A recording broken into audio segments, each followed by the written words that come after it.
উড়লে আকাশে প্রজাপতি, প্রকৃতি পায় নতুন গতি। এই স্লোগানে জাহাঙ্গীরনগর বিশ্ববিদ্যালয়ে ১৪তম বারের মতো অনুষ্ঠিত হলো প্রজাপতি মেলা। মেলা ঘিরে উৎসব মুখর পুরো ক্যাম্পাস। বিশ্ববিদ্যালয়ের শিক্ষার্থীরা ছাড়াও প্রজাপতি দেখতে ছুটে আসেন হাজারো দর্শনার্থী। আশুলিয়া থেকে ওমর ফারুকের প্রতিবেদন, জানাচ্ছেন ইমরুল কায়েস। জাহাঙ্গীরনগর বিশ্ববিদ্যালয় ক্যাম্পাসে ১৪তম বারের মতো আয়োজন করা হয় প্রজাপতি মেলা। এবারে প্রতিপাদ্য উড়লে আকাশে প্রজাপতি, প্রকৃতি পায় নতুন গতি।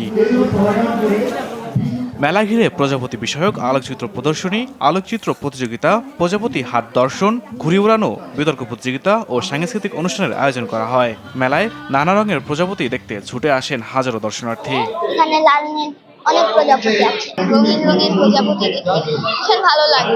প্রজাপতি দেখেছি, নানা রকম ফুল দেখেছি।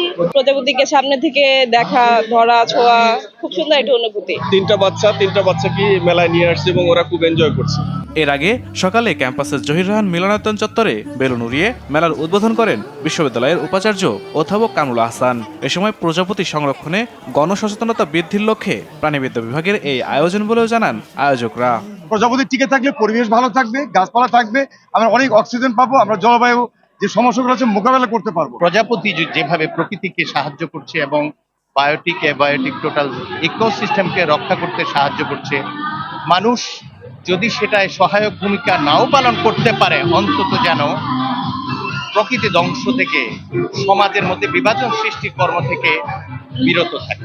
এ সময় প্রজাপতি সংরক্ষণে অবদান রাখায় বাটারফ্লাই অ্যাওয়ার্ড ও বাটারফ্লাই ইয়াং এনথুসিয়াস্ট অ্যাওয়ার্ড দেওয়া হয়।